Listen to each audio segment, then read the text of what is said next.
Vamos a empezar en el nombre del Padre, del Hijo y del Espíritu Santo. Amén. Dios te salve María, llena eres de gracias Marimer por tus palabras, y yo también agradezco posiblemente se acopla un poquito. Agradezco la invitación, siento muchísimo pues tener que irme casi inmediatamente, pero somos tan poquitos que estamos llenos de compromisos y mañana es domingo y bueno, pues necesito estar en Madrid, como le explicaba antes a Marimer. Es una gran alegría estar aquí en Pozo Blanco. Yo siempre he oído hablar de Pozo Blanco y a nuestros frailes que seguramente alguno ha pasado por aquí o por lo menos. Y bueno, pues vamos a compartir algunas reflexiones que cuando Marimer me lo propuso, pues yo tengo que darle las gracias porque dice, ¿qué título pongo a lo que vas a hacer? Y yo realmente pues no había pensado en ningún título porque me hablaba del Adviento, un poquito también como siervos de María y entonces he visto que ha puesto ese título, Siervos, ¿cómo es? En Adviento. Siervos en Adviento. Bueno, pues es lo que voy a tratar de compartir con vosotros esta tarde. Algunas ideas, principalmente ahora sobre, a lo mejor si quitamos esto se oye. ¿Se me oye? Yo creo que sí. ¿Sí? Vamos a probar. Sí. Vamos a... Si ven que empiezo a hablar bajo, yo es que tiendo siempre a hablar bajo y si no se oye me lo decís y subo el tono de voz. Voy a tratar de... Tenía preparado muchísimo, pero claro, esto es para... Siempre uno cuando te piden preparar una cosa te da miedo de quedarte corto y después ves que te alarga muchísimo. Entonces voy a ir saltando, pido disculpas porque seguramente voy a ir saltando de una parte a otra para tratar de comunicar y estarme dentro un poquito del título con el que se anunciaba el encuentro de esta tarde. Bien, empiezo con una experiencia que escribe una teóloga española, Dolores Aleixandre, que es religiosa, era profesora en comillas de Sagrada Escritura y tiene una anécdota suya personal muy interesante, que es la que me va a servir para introducir un poco todo. Voy prácticamente a transcribir lo que ella decía. Biblioteca de la Escuela Bíblica de los Dominicos en Jerusalén, que es la escuela de Sagrada Escritura posiblemente de las más importantes del mundo. Dice, ella estaba allí, ella es profesora de Sagrada Escritura y estaba allí, y dice, 2 de mediodía, allá por abril de 1987. La sala despierta y yo sentada delante de una mesa llena de libros y diccionarios, con toda una tarde de estudio por delante y conectada como único consuelo a una emisora de música clásica a través de un pequeño transistor. Para resarcirme de mi vocación frustrada de directora de orquesta y aprovechando la soledad, me puse a dirigir con la mano derecha la Sinfonía 40 de Mozart mientras sostenía un libro con la otra. Hay que imaginarse con los auriculares puestos, con el libro y con el bolígrafo seguramente, pues dirigiéndonos lo que escuchaba por los auriculares.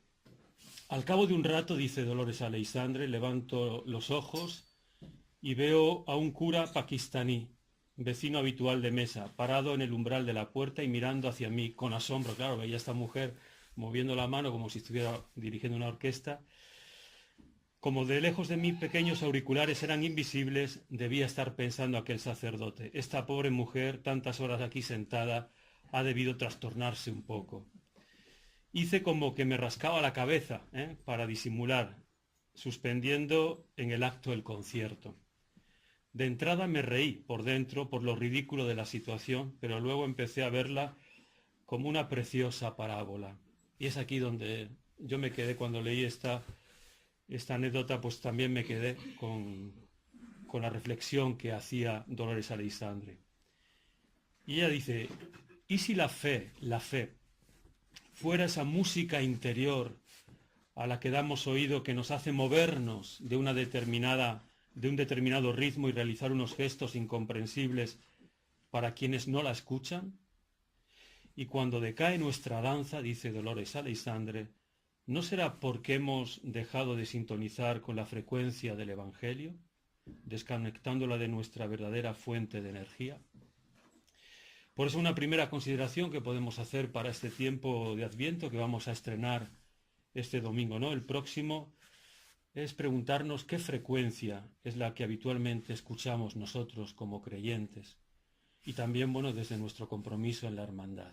¿Qué frecuencia escuchamos? ¿Qué radio escuchamos? Vivir el Adviento desde la insistencia en nuestra necesidad de conversión, como es lo que vamos a insistir los curas, y por eso nos vestimos también de morado. Insistir, digo, en nuestra necesidad de conversión como única banda sonora puede tener precisamente el efecto contrario de lo que pretende y convertirnos en gente frustrada por no alcanzar altas metas de perfección que nos hemos propuesto, o porque no comprobamos los resultados de nuestro empeño en arreglar las cosas a golpe de esfuerzo y de compromiso. Es decir, insistimos tantas veces en la conversión que después nos damos cuenta de que estos buenos propósitos se quedan ahí, en buenos propósitos, y eso nos lleva a la frustración dentro también de nuestra propia fe. Por eso, por seguir con la metáfora de la música y de la danza, como ese sea nuestro planteamiento, el de quedarnos frustrados ahí con los buenos propósitos, y si este tiempo de Adviento lo vamos a usar únicamente para poner buenos propósitos, lo único que lograremos es que nos quedemos agarrotados tímidamente en un rincón de la sala de baile, torpes de pies y duros de oído para captar otra música que intenta seducirnos con un movimiento que no sabemos dónde puede conducirnos. Por eso dice Jesús en el Evangelio: ¿a quién se parecerán los hombres de esta generación? ¿A quiénes los compararemos?, se pregunta Jesús. Se parecen a unos niños sentados en la plaza que gritan unos a otros: tocamos la flauta y no bailáis, cantamos lamentaciones y no lloráis. Así se quejaba Jesús, tratando de sacudir por medio de un refrán popular la incapacidad de los que oían para salir de su anquilosamiento y comenzar en una dirección diferente. Aquí está de nuevo el Adviento, 2017-2018. La Navidad está también ahí, a la vuelta de la esquina, dándonos la buena noticia de que tenemos otra oportunidad para danzar. Y es un poco lo que quisiera compartir con vosotros. Paul Tillich es un teólogo en el que yo estudié hace ya algunos años. Él es protestante, pero es muy apreciado en el mundo católico por sus reflexiones. Dice Paul Tillich, dice: pienso al teólogo, él es teólogo, dice: pienso al teólogo que no espera, porque posee a Dios encerrado en un edificio doctrinal. El teólogo que se lo sabe ya todo sobre Dios. Dice: pienso en el hombre de iglesia, tal vez nosotros, que no espera a Dios porque lo posee encerrado en una institución. Pienso al creyente que no espera a Dios porque lo posee encerrado en su propia experiencia. El sacerdote que repite sus liturgias y sus programas pastorales según una rutina de resultados previsibles. El fiel que se encierra en sus asuntos, reservando a Dios solo el tiempo indispensable de manera que no comprometa el equilibrio entre intereses exteriores y respeto religioso. En cambio, tendríamos que ser todos más conscientes de no poseer a Dios. Yo siempre me gusta decir que si algo puede ofender a Dios, y no estoy hablando desde el punto de vista moral del pecado, no me refiero a eso, si algo le ofende a Dios es pensar que ya le conocemos. Yo no sé qué pensamientos voy a tener yo esta tarde o mañana, ni siquiera el que tenéis vosotros. ¿Cómo puedo pensar y saberlo todo sobre Dios? Es imposible.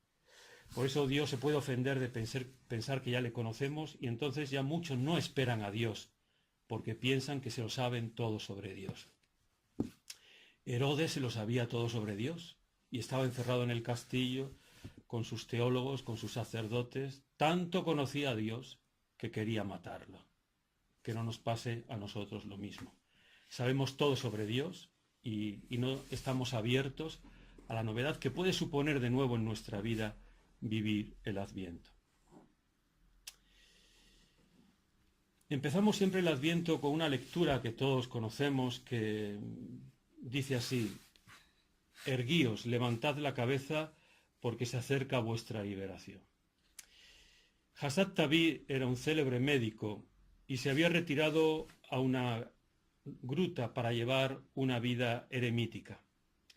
Un día el sultán, cayó enfermo y los médicos no sabían curarlo. Entonces él envió su visir a buscar a Hasán. Hasán se había retirado, se había alejado de la corte. Lo encontró mientras estaba preparando una miserable comida a base de hierbas. Lo suplicó el sultán, pero aquel respondió: «Hace años que he elegido la soledad y de reyes y príncipes no quiero saber absolutamente nada». El visir insistió y al final explotó: «Si tú estuvieses al servicio del sultán, no estaría obligado a comer hierba como un asno», le dice el sultán. Y el eremita replicó: «Si tú comieses hierba como un asno, como yo, no tendrías por qué doblar el cuello como un asno ante el servicio del sultán». El tiempo de Adviento es para preguntarnos qué nos impide levantar el cuello en nuestra vida. Preguntarnos a quién realmente servimos en nuestra vida. Tal vez todo el ruido que se genera alrededor de nuestro propio nombre es el que nos tiene con la cabeza hacia abajo. El yo, la imagen que proyectamos hacia los demás, el éxito, los honores, la carrera. Estas cosas a veces pensamos que es realización personal, pero muchas veces se convierten en esclavos. Nos convertimos nosotros en esclavos de ellas. Todo eso nos hace doblar el cuello como un asno. Cuando nosotros sabemos que solo una cosa es necesaria.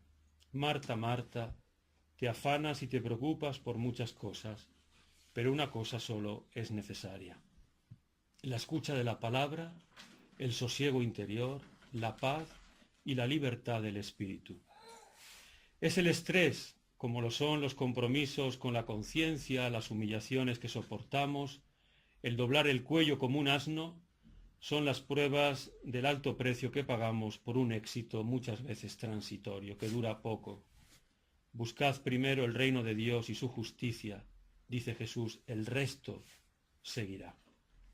El doblar el cuello como un asno tiene mucho que ver con nuestro pecado, porque el proyecto de Dios son hombres y mujeres libres con la cabeza bien alta. Tener el cuello doblado como un asno nos impide encontrarnos con el Señor que viene continuamente, como sugiere uno de los prefacios del tiempo de Adviento. El mismo Señor que se nos mostrará entonces, decimos en la liturgia, lleno de gloria, viene ahora a nuestro encuentro en cada hombre y en cada acontecimiento. Si estamos con el cuello hacia abajo, nunca veremos las necesidades de los demás. Y con el cuello para abajo, pues es muchas veces contemplando nuestro propio ombligo, nuestros propios problemas, nuestras historias, etc. Antes se encontraban en casi todas las librerías una colección de libros que se llamaba El Ojo Mágico. Aquí tengo un ejemplar de estos libros, El Ojo Mágico, para los que no, a lo mejor no lo vieron nunca. Había que fijar mucho la atención, porque si tú lo fijas mucho la atención, después si quieren lo podéis ver, pues aquí emerge una imagen en 3 dimensiones.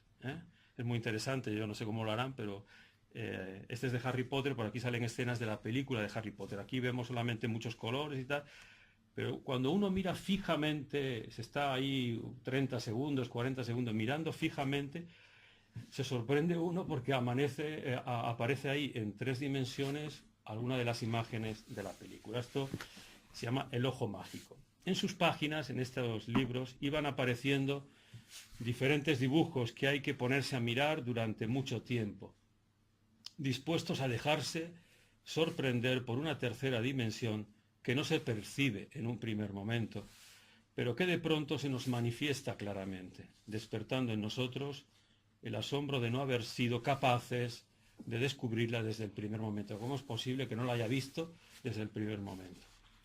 Una buena manera de entender lo que es nuestra vida como creyentes nos lo dice también Juan el Bautista en este tiempo de Adviento.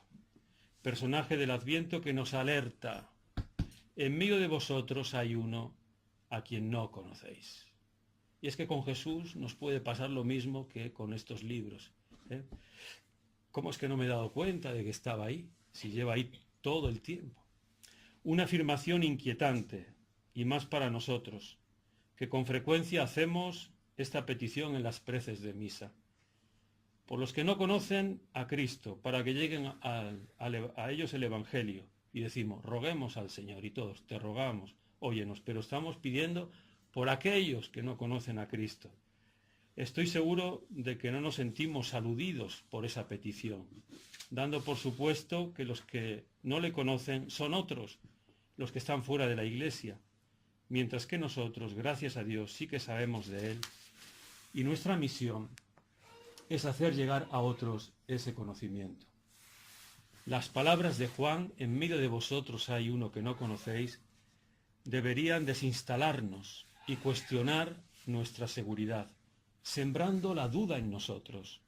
¿Será entonces posible que pase Jesús hoy junto a nosotros y por miopía o por ceguera o por costumbre de sentirnos cristianos de toda la vida, no somos capaces de reconocerle?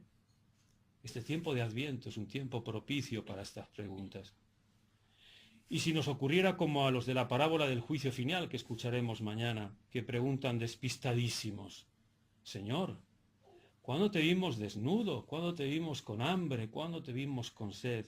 Y se enteraron tarde de que había estado junto a ellos en los hermanos más pequeños, precisamente en los que no tenían ningún aspecto divino, sino incluso casi humano.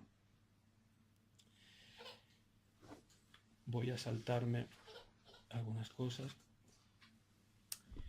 He tomado como hilo conductor algunas de las lecturas. Voy a ser muy breve en esto para poder decir algo más de los siervos de María. En lo que va a ser el primer domingo de Adviento, dice el Evangelio de Marcos, que es el que vamos a leer en este tiempo, en el ciclo B. Lo que os digo a vosotros, lo digo a todos, velad. Pero hay una lectura del libro de Isaías, la primera lectura que se lee el primer domingo de Adviento, que dice así: ojalá rasgase el cielo y bajases, derritiendo los montes con tu presencia. Señor, tú eres nuestro Padre, nosotros la arcilla y tú el alfarero, somos todos obra de tu mano. Esto es de la primera lectura del profeta Isaías. Es un texto impresionante, el del profeta Isaías. Normalmente nos fijamos siempre en la lectura del Evangelio, pero yo creo que ese domingo habría que fijarse en la lectura del profeta Isaías. En el Antiguo Testamento siempre tenemos más dificultades para comentar las lecturas del Antiguo Testamento. Muchas veces tenemos la impresión de que esos textos como que no nos dicen nada. Los consideramos, como son tan antiguos, como si fueran momias egipcias. Pero hay que decir que si tú tocas un texto del Antiguo Testamento, ese texto se pone a gritar. ¿Cómo es esta lectura? Impresionante. Ojalá rasgases el cielo, Señor, y bajases, derritiendo los montes con tu presencia. Los versos proféticos en la misa habría que gritarlos, modularlos para encontrar la voz perdida del profeta. Yo sé que a todos nos daría vergüenza, a mí el primero, que el que sale a hacer la primera lectura, que siempre suelen ser los profetas, seguramente que algunos de vosotros hacéis la lectura el domingo en la iglesia, habría que coger el micrófono y gritar estas palabras, pero gritarlas. No lo hacemos por el sentido del ridículo, porque no estamos acostumbrados a gritar las lecturas, pero algunos textos de la Escritura había que gritarlos. Seguramente así la palabra del profeta tendría un significado diferente. ¿Cómo entenderíamos el versículo que escuchamos? Ojalá rasgases el cielo y bajases, si yo realmente aquí lo gritase con una voz estentórea. Seguramente ese grito se identificaría también con nuestros gritos secretos y mudos. Porque ¿quién de nosotros no quiere que Dios baje hasta nosotros y remedie nuestra situación y también ayudase a nuestra incredulidad? Este versículo de Isaías: ojalá rasgases el cielo, Señor, y bajases. Este texto me recuerda un texto que tiene vigencia para muchas situaciones todavía y que, como dice el profeta de dicho libro, uno permanece turbado después de leer estas palabras. Se titula El canto del pueblo hebreo asesinado, masacrado, dicen algunos, escrito en los años terribles del exterminio del pueblo judío durante la Segunda Guerra Mundial. Uno de esos capítulos, parafraseando el profeta Isaías, se titula precisamente «Oh cielos». Dice: «Oh cielos, decidme por qué razón de todo esto. La tierra como sorda y muda cierra los ojos, pero vosotros cielos habéis visto todo desde lo alto, lo habéis visto y permanecéis indiferente. Oh cielos, ¿por qué permanecéis tan azules mientras nos están masacrando? Oh cielos, no tenéis un Dios dentro de vosotros. Cielos estúpidos y vacíos, no tenéis a Dios en vuestro regazo. Abrid las puertas, oh cielos».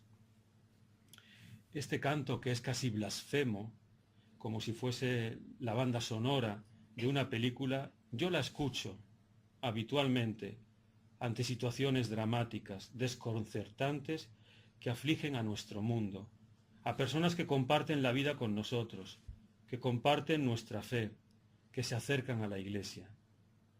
Este canto viene a mí como un estribillo cuando no sé responder ni como sacerdote a preguntas sobre Dios, cuando se me habla de violencia, cuando se habla de Dios y de enfermedad, cuando se habla de Dios y de fracaso, cuando se habla de Dios y de pobreza, cuando se habla de Dios e injusticia, cuando se habla de Dios y desamor, y me dicen: ¿dónde está Dios que permite todo esto?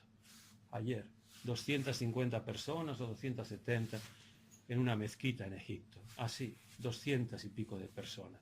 Y podíamos poner aquí una grandísima, pero también es la persona que tengo al lado con una enfermedad, del hijo, del marido, de la mujer. ¿Dónde está Dios que permite esto? ¿Dónde está Dios que permite todo lo que me está pasando? Oh cielos, ¿por qué no os rasgáis y que baje el Señor? También mi grito silencioso es el del profeta Isaías. Yo no lo grito, pero sí que muchas veces, ante ciertas situaciones que puedo estar viviendo como sacerdote, de escuchar a unos y a otros, en mi interior sí que grito y digo: Padre, vuelve, Padre, desciende, Padre, ¿dónde estás? ¿Por qué dejas que se endurezca nuestro corazón? Señor, si niegas tu abrazo al hombre, nos marchitaremos como el follaje. Así también lo dice el profeta Isaías. Sin embargo, aunque a veces estos son nuestros gritos, a veces inconfesables, mis gritos silenciosos del Evangelio, que grito al Evangelio y a Dios, a mí me recuerda y me consuela, me anima, me da esperanza, porque Dios está aquí. Los cielos se han rasgado, Dios está aquí. Bajaste y los montes se derritieron con tu presencia. Está aquí, como dice el profeta Isaías, y sin embargo tú, Señor, tú eres nuestro Padre, nosotros la arcilla y tú el alfarero. Somos todos obra de tus manos. Las manos de Dios. Ojalá sintamos, porque yo digo que no obstante mis gritos inconfesables, yo sé que Dios ha bajado y que está en medio de nosotros, y lo importante es ahora sentir sus manos, las manos del alfarero, las manos de Dios. Recordemos esta expresión también para el Adviento que vamos a empezar. Las manos de Dios que abren el cielo y está presente en medio de nosotros. Es emocionante imaginar a Dios, nuestro Padre, como alfarero, como artista atento, casi absorto, ocupándose de nosotros con ansia, modelando la arcilla con el vigor y la caricia de sus manos. No permanecemos mucho tiempo arcilla informe. Si uno se rompe, Dios te vuelve a poner en sus manos y te trabaja de nuevo. Nunca te desprecia Dios, nunca.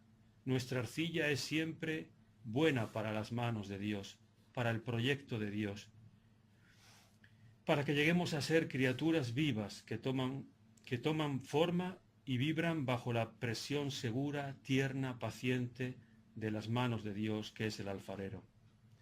Llegamos a ser no cosas inertes, cosas informes, sino algo vivo, amado, una criatura que encierra dentro como la memoria dulcísima, el calor de aquellas manos y la esperanza de Dios. Por eso Dios está presente, aunque sigamos gritando en nuestro interior, porque todos guardamos la nostalgia de aquellas manos y la esperanza de Dios. La certeza de que Dios da forma a nuestra vasija, a lo que somos, suscita también una función que nos toca a nosotros. Nosotros tenemos que llenar esta vasija con los frutos buenos, con las lágrimas, con nuestras lágrimas. Tenemos que llenar esta vasija que Dios ha creado con el amor de los hombres, o con el amor de Dios y los dones que Dios nos concede. Por eso en las manos de Dios, que continuamente nos trabajan, vemos también no solo a Dios, sino, como dice el Evangelio, mirad, vigilad.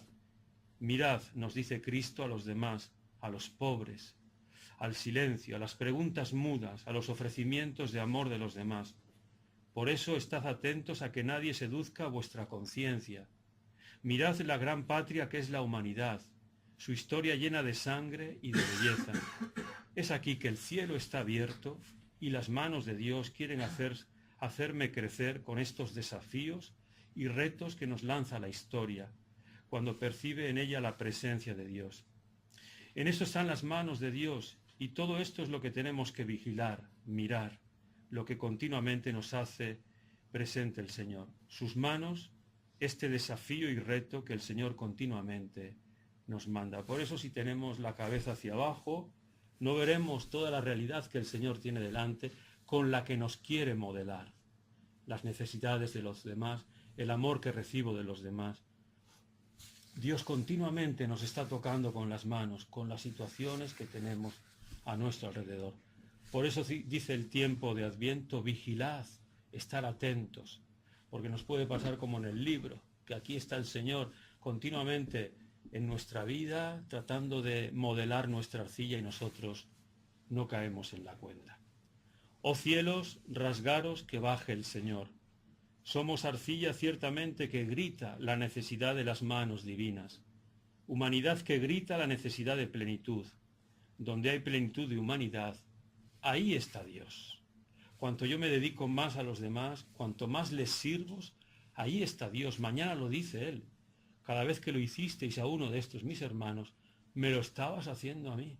Me lo estabas haciendo a mí. Por eso decimos que los cielos sean rasgados y que el Señor está en medio de nosotros. Nos toca a nosotros también salir, a veces desde nuestro propio dolor, de nuestros propios problemas, de nuestra situación. No tengo aquí el tiempo, pero es lo que le dice Jesús a María desde la cruz. Mujer, ahí tienes a tu hijo. Aquí un hijo que está muriendo, pero tú, que tienes tu maternidad herida, Jesús le está diciendo a su madre, ahí tienes otro hijo, para que sigas siendo madre. No te quedes únicamente en el dolor por mí, sino que ahí tienes otro hijo. Por eso la realidad, el mundo que nos rodea, son las manos de Dios, que nos tocan, que nos acarician. Muchas veces nos da así con el dedo para que nos despertemos. El riesgo supremo de nuestra vida como cristianos es llevar una vida adormecida, incapaz de acoger las lágrimas, las esperanzas y las profecías del mundo, incapaz de percibir en nosotros la caricia, el vigor, el calor de las manos de Dios, el alfarero, el Señor que todavía espera en mí, que todavía espera para dar forma a mi arcilla, esa arcilla que a veces duerme, a veces vigila, con esperanza que tantas veces traiciono. El Señor Jesús continuamente me contagia su esperanza para que yo renazca una vez más en este tiempo de Adviento. Bien, voy a decir alguna nota. Tenía muchas cosas, pero me voy a saltar. Voy a decir algo más concreto ahora sobre los siervos de María. Para eso, no sé, voy a hacer una brevísima introducción de nuestra orden, a lo mejor no desde un punto de vista histórico, que a lo mejor ya los datos los sabéis. Hace muchos años, en los años después del posconcilio, nuestra orden se estremecía y le atravesaba un escalofrío de inquietud. Era la incertidumbre sobre nuestra identidad. La orden se preguntaba, bueno, ¿quiénes son los siervos de María? Al día de hoy, la convergencia de muchos ha dado la respuesta. La identidad del siervo de María se estructura alrededor de tres pilares: la fraternidad, el servicio y la marianidad. Conceptos remachados hasta el espasmo por la orden. Y sin embargo, si lo miramos bien, fraternidad y servicio no son típicos ni más explícitos o vividos mejor que en otras familias religiosas, ¿eh? Los mercedarios, los dominicos, tantas y tantas órdenes que tienen un servicio increíble a los demás, seguramente el servicio lo hacen mejor que nosotros. Más es tal vez nuestra componente mariana, pero también en este sentido, más que el hecho cuenta, el estilo, el cómo los siervos de María nos acercamos a la Virgen Nuestra Señora, porque muchísimas órdenes tienen como casi patrona también a la Virgen. Entonces, ¿qué nos diferencia a nosotros unas órdenes de otras? Y más que el hecho de la devoción o la inspiración mariana, cuenta el tono particular o el sabor que da color o filtra las referencias que los siervos de María hacemos hacia la Virgen.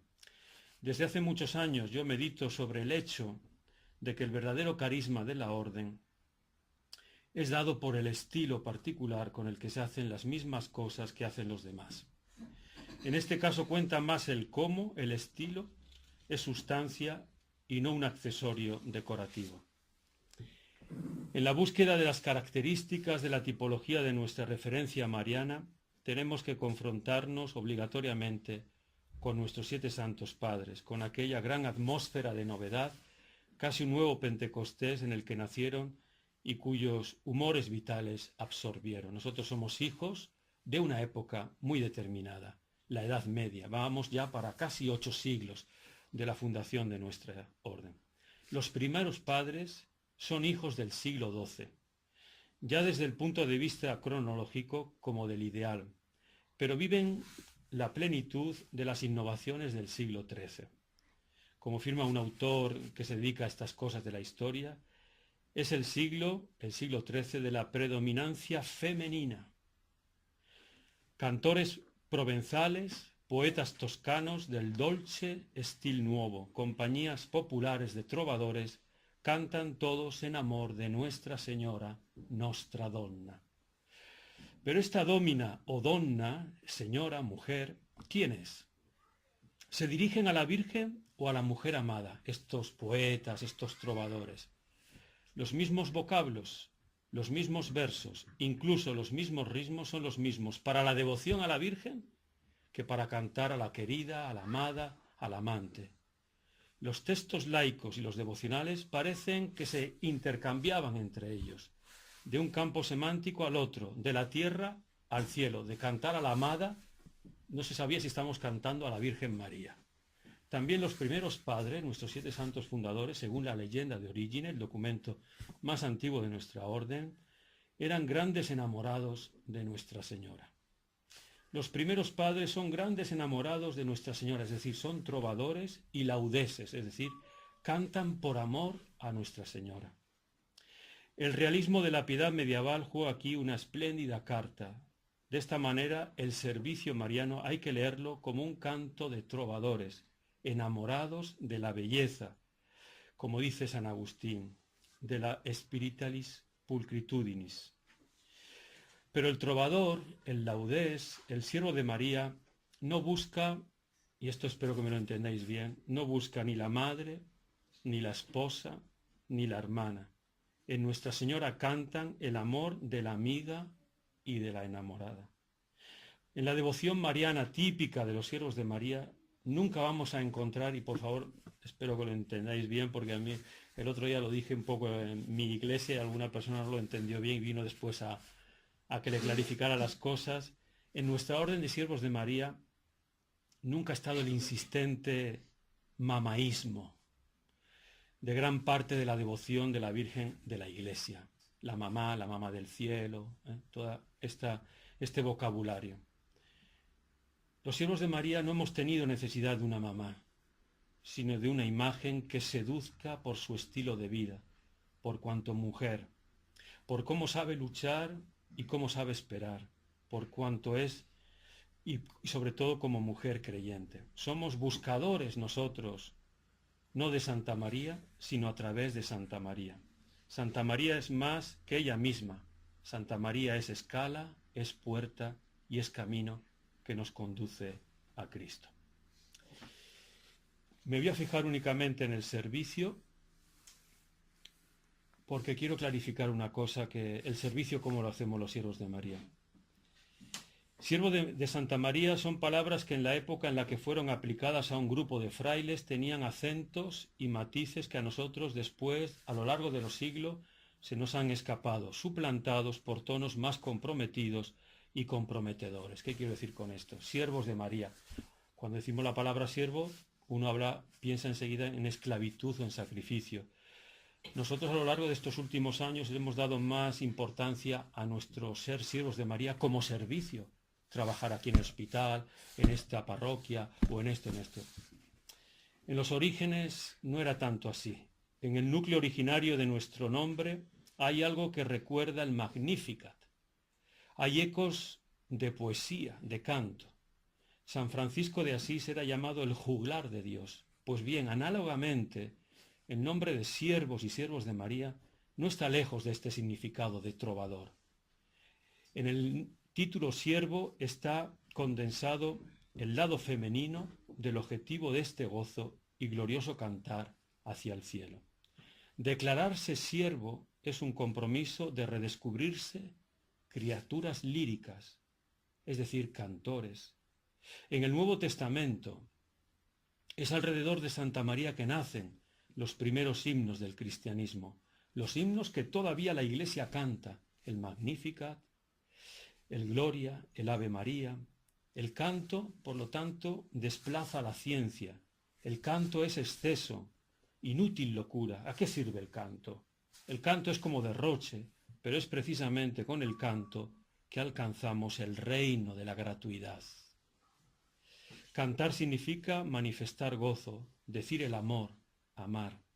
Cantar, que es amar y viceversa, es una acción que no genera otra cosa que a sí misma. Genera la canción, que es el amor, y viceversa.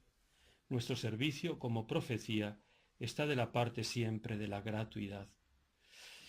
Por eso, cuando decimos siervos de María, teníamos que vernos en ser criaturas que cantan, y como hablamos, el canto es gratuidad. Deberíamos ser criaturas, los siervos y siervas de María, gente entregada a los demás. El servicio que hacemos a los demás es porque esto lo hemos recibido gratis y gratis lo damos. Así lo hacía la Virgen. 5 minutos y termino. Me voy a fijar en el momento fundamental para los siervos de María, que es el fiat, el sí de la Virgen. Y lo primero que quiero decir, nos imaginamos la escena, María y el ángel Gabriel. Y lo primero que quiero decir es que los ángeles no son ninguna ingenuidad poética o teológica. Los ángeles existen y habitan principalmente en las fronteras. Sí, los ángeles están en las fronteras. ¿Y qué quiero decir con esto? Que los ángeles están allí donde la historia y la realidad se detienen. Yo ya no puedo más. Una frontera. Lo que queda ahí en adelante no sé cómo hacerlo.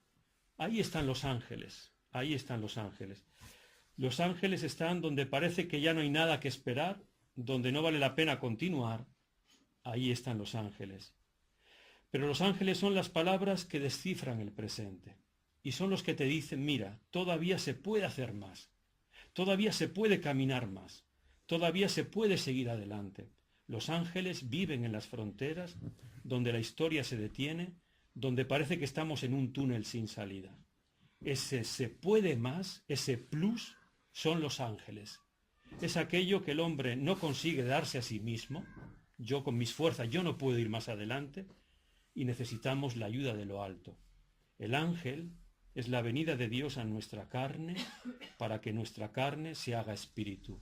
María, una mujer de Nazaret, con la vida tranquila, y se iba a desposar con José, tenía la vida ya resuelta, una mujer allí en un pueblo perdido de la Palestina. Llega el ángel y dice, María, puedes un poco más. ¿Cómo será eso? Yo no. La sombra de lo alto te cubrirá. Es decir, los ángeles existen. Desde que nos levantamos hasta que vamos a dormir, estamos continuamente anunciados por ángeles. Los ángeles, ¿qué son? Son el coraje, la valentía de vivir ideales, no solo por la necesidad de comer y beber o de estar bien de salud.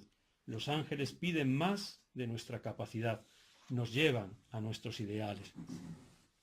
La anunciación es el éxtasis de la historia, donde cambia la vida, donde cambia la historia. De hecho, María dijo sí y la historia cambió.